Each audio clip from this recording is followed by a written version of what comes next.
আসসালামু আলাইকুম প্রিয় মুসলিম ভাই ও বোনেরা। রমজানের পরের ঈদ অর্থাৎ যাকে আরবিতে বলা হয় ঈদুল ফিতর, এই ঈদুল ফিতর আমাদের মুসলিমদের জন্য একটি বিশেষ দিন এবং খুবই গুরুত্বপূর্ণ একটি দিন। অত্যন্ত দুঃখজনক হলেও সত্য, আমাদের মুসলিমদের মধ্যে অনেকেই, বিশেষ করে আমাদের যুব সমাজ জানেন না যে আমাদের ইসলাম এই দিনটিকে কিভাবে উদযাপন করতে বলে। তাই আমরা জানার চেষ্টা করব কিভাবে ঈদ পালন করতে হয় এবং আমাদের নবী মুহাম্মদ সাল্লাল্লাহু আলাইহি সাল্লাম কিভাবে ঈদ পালন করতেন। এ সম্পর্কে বিস্তারিত জানতে আমাদের এই ভিডিওটি সম্পূর্ণ দেখুন এবং পারলে লাইক, কমেন্ট, শেয়ার করে অন্যদের কাছেও ছড়িয়ে দিন। তো শুরু করা যাক। ঈদের খুশি তখনই পূর্ণতা পায় যখন আমরা রমজান মাসকে সঠিকভাবে শেষ করতে পারি। আমাদের উচিত রমজানের শেষ দশকে বেশি বেশি ইবাদত করা, ইতিকাফ করা এবং শবে কদরের রাতকে গুরুত্ব দেয়া। ঈদের চাঁদ দেখার সঙ্গে সঙ্গে তাকবীর বলা, এটি একটি সুন্নত। শেষ রমজানটা আমাদের জন্য খুবই গুরুত্বপূর্ণ। রমজান মাস কি? রমজান মাস হচ্ছে রহমতের মাস, যে মাসে আল্লাহ তাআলা মানুষকে ক্ষমা করে দেন। যে আল্লাহ তাআলার কাছে ক্ষমা প্রার্থনা করে, আল্লাহ তাআলা তাকে ক্ষমা করে দেন। তাই আমাদের এই মাসে বেশি বেশি ইবাদত করা উচিত।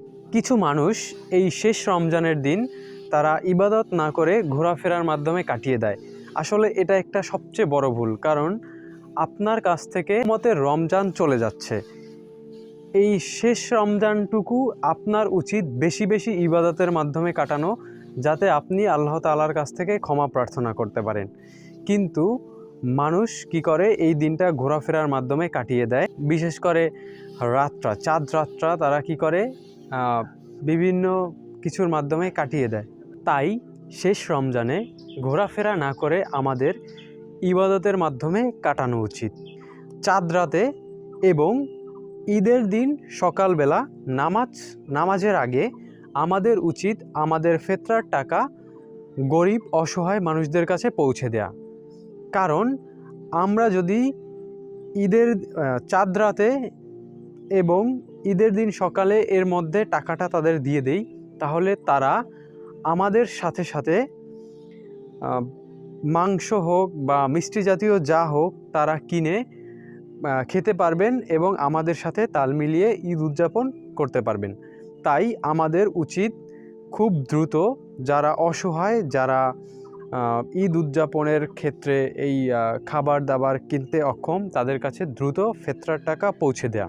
সাদাকাতুল ফিতরের নিয়ম হচ্ছে, একজন মানুষের জন্য 1.6 কেজি গম বা আটা বা 3.2 কেজি কিশমিশ, খেজুর অথবা জব এগুলো দেয়া অথবা এর সমপরিমাণ টাকা দেওয়ার মাধ্যমে আমরা সাদাকাতুল ফিতর আদায় করতে পারি।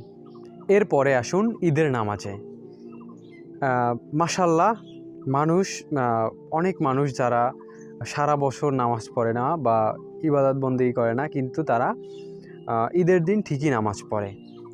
কিন্তু এই নামাজের আগে আমাদের কয়েকটা নিয়ম কানুন আছে যেটা ফলো করা উচিত। প্রথম কাজটি হচ্ছে, আমি তো আগেই বললাম যে আমাদের জেনারেশন অথবা অনেক মানুষ আছে যারা ঈদের আগের রাত অর্থাৎ চাঁদ রাতে এমনভাবে ঘোরাফেরা করে যে তাদের কোনো ইবাদত নেই, এবং দেখা যাচ্ছে অনেক রাত পর্যন্ত ঘোরাফেরা করার কারণে তারা ফজরের নামাজটা মিস করে। আসলে এটা একটা খুবই খারাপ অভ্যাস। তাই আমাদের প্রথম লক্ষ্য হওয়া উচিত যে ঈদের দিন ফজরের নামাজ আদায় করা।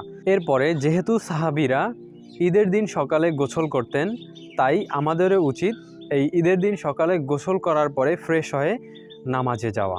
নামাজে যাওয়ার আগে আমাদের কিছু ক্রাইটেরিয়া রয়েছে, সেগুলো হলো আমাদের শরীরে সুগন্ধি ব্যবহার করা, এটি একটি সুন্নত। তারপরে কিছু মিষ্টান্ন জাতীয় কিছু খেয়ে তারপরে নামাজে যাওয়া, এটিও সুন্নত। তাই এই সুন্নতগুলো যেন কোনোভাবেই হারিয়ে না যায় বা ভেঙে না যায়, সেগুলোর দিকে খেয়াল রাখতে হবে। এই সুন্নতগুলো অবশ্যই পালন করা উচিত।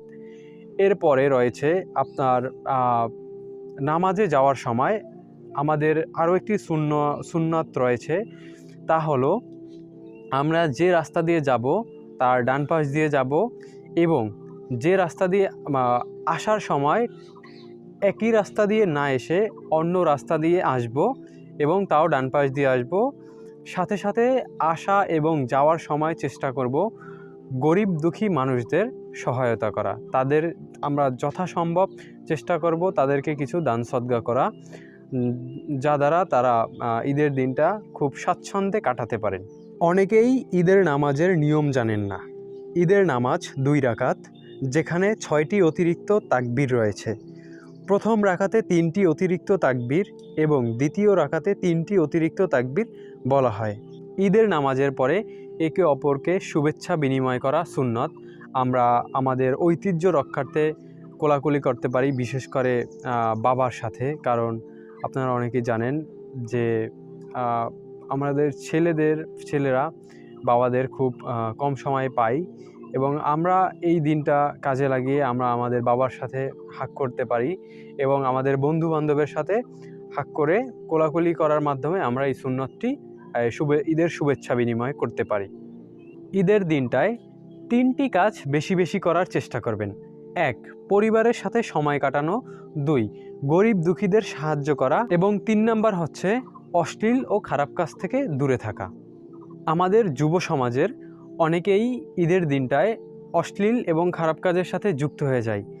তাই এটা কোনো ঈদের কোনো অংশ হতে পারে না। তাই আমাদের উচিত এসব অশ্লীল এবং হারাম কাজ থেকে শুধু ঈদের দিনই নয়, পুরো জীবনের জন্য এবং প্রতিদিনের জন্য বের হয়ে আসা। কারণ অশ্লীলতা কোনো দিন আমাদের জীবনে সুখ বয়ে আনতে পারে না। ঈদের মাধ্যমেই কিন্তু রমজান মাস আমাদের কাছ থেকে বিদায় নেয়। একটা আনন্দ ঘন পরিবেশের মধ্যে আমাদের রেখে আমাদের হেদায়েতের মাস, আমাদের রহমতের মাস, প্রিয় রমজান মাস আমাদের কাছ থেকে বিদায় নেয়। আসলে রমজান মাস আমাদেরকে অনেক কিছু শিক্ষা দেয়। সময়ানুবর্তিতা, তারপরে তার ভরে ওঠা, ধৈর্য, বিভিন্ন জিনিস আমাদের রমজান মাস শিক্ষা দেয় এবং আমাদের মধ্যে অনেকে হেদায়েত প্রাপ্ত হয়ে এই রমজান মাসে আল্লাহর পথে ফিরে আসি। কিন্তু দুঃখজনক হলেও সত্য, রমজান যাওয়ার পর থেকে আমরা ইবাদত বন্দেগীর থেকে হারিয়ে যাই। আমরা সেভাবে আর ইবাদতে মনোযোগী হই না বা ইবাদত করি না। আসলে এটা অনেকটা খারাপ সাইন। এজন্য আমাদের এই রমজান মাসের ইবাদত ধরে রাখতে হবে। ঈদের পর আমরা যেন নামাজ, কুরআন তেলাওয়াত, দান সদকা থেকে দূরে সরে না যাই। নবীজি সাল্লাল্লাহু আলাইহি সাল্লাম শাওয়াল মাসে 6টি নফল রোজা রাখতে বলেছেন। এটি রাখলে পুরো 1 বছরের রোজার সওয়াব পাওয়া যায়। তাই শাওয়ালের 6টি নফল রোজা, নামাজ ও ইসলামের নিয়মকানুন মেনে চলা এবং নবীর সুন্নত অনুসরণ করা আমাদের মুসলিমদের জন্য রমজানের পরে উচিত। ভিডিওর শেষে আমি একটি কথাই বলতে চাই, বিশেষ করে আমাদের যুব সমাজদের। আমি নিজেও একজন যুবক। প্রথম কথা হচ্ছে, আমরা রমজান মাসেও ঠিকভাবে ইবাদত করি না। আমাদের একটা জিনিস মাথায় রাখা উচিত, আমাদের মৃত্যুবরণ করতে হবে। বর্তমান সময়ে যুবক এবং মধ্যবয়স্ক এবং বৃদ্ধ সবাই কিন্তু পাল্লা দিয়ে মারা যাচ্ছে। আমাদের আয়ু খুবই কম, তাই আমাদের উচিত অবহেলায় অযত্নে আমাদের দিন না কাটিয়ে আমাদের আল্লাহর পথে ফিরে আসা এবং ইসলামের জন্য কাজ করা, আল্লাহর আদেশ নিষেধ মেনে চলা। তাই সকল প্রকার অশ্লীল এবং খারাপ কাজ থেকে বেরিয়ে আসুন, আল্লাহর পথে আসুন, দেখবেন জীবন সুন্দর হয়ে যাবে। ভিডিওটি যদি ভালো লেগে থাকে তাহলে লাইক, কমেন্ট, শেয়ার করে রাখুন এবং সাবস্ক্রাইব করতে ভুলবেন না। আমার এই নতুন চ্যানেল, তো আপনাদের সাবস্ক্রাইব এবং আপনারা আমাদের এই পরিবারের সদস্য হতে পারেন।